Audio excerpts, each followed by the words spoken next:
Daganbhuiyan American প্রবাসীদের উদ্যোগে বন্যা ক্ষতিগ্রস্ত ১৩২ পরিবারকে গৃহ নির্মাণের হস্তান্তর অনুষ্ঠান অনুষ্ঠিত হয়েছে।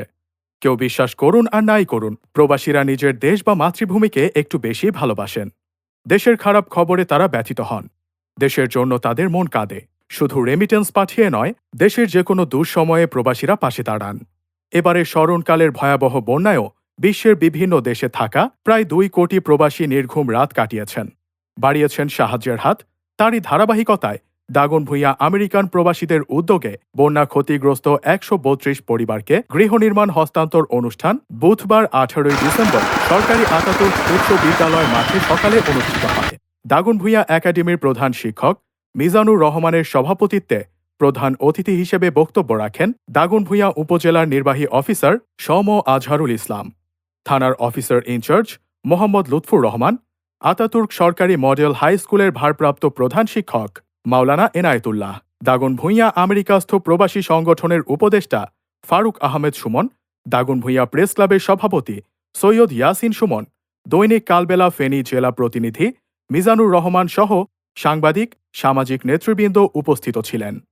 উল্লেখ্য, ২০২৪ সালের ভয়াবহ বন্যায় আমাদের প্রাণপ্রিয় দাগনভূঞার বিপুল অঞ্চল এবং এর জনগণ সীমাহীন ক্ষতির সম্মুখীন হয়েছেন। তাই সরকার এবং বিভিন্ন সংগঠনের মানবিক সহায়তার পাশাপাশি ইউএসএতে বসবাসকারী দাগনভূঞার সন্তানেরা তাদের সাধ্য মোতাবেক এই দাগনভূঞা পুনর্নির্মাণ প্রকল্প চালু করেছেন।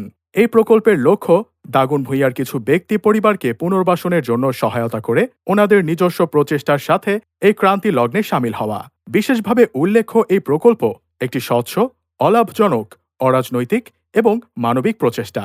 এখানে মোট বরাদ্দ দেয়া হয়েছে ৩২,৩৯,০০০ টাকা। উপকারভোগীর সংখ্যা ১৩২ জন, পূর্ণ ঘর নির্মাণ ৪ জন। এ সময় প্রবাসীদের পক্ষে আমেরিকান প্রতিনিধি ফারুক আহমেদ সুমন বলেন, দেশের যে কোনো দুর্যোগে সবার আগে প্রবাসীরাই এগিয়ে এসেছেন। এবারও তার ব্যতিক্রম হয়নি। দুহাত খুলে প্রবাসীরা বন্যার্তদের সহায়তা করেছেন।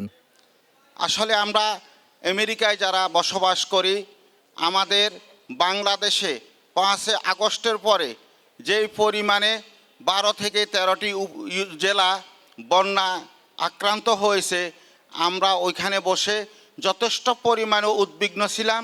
আর সেই উদ্বিগ্নতার মধ্য দিয়ে যতটুকু আমরা পেরেছি আমাদের স্থানীয় আত্মীয় স্বজন, ভাই বন্ধু, ওদের মাধ্যমে তাদেরকে প্রথম সেভ করার জন্য এবং খাওয়া দাওয়া ও দাগনভূঞা এসে সুস্থ পরিবেশে রাখার জন্য আমাদের প্রচেষ্টা তখন ছিল।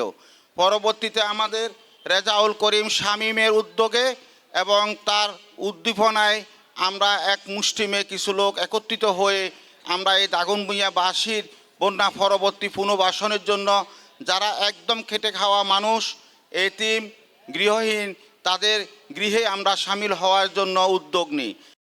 প্রতিদিনের দাগনভূঞা, সুমন পাটোয়ারি, দাগনভূঞা, ফেনী।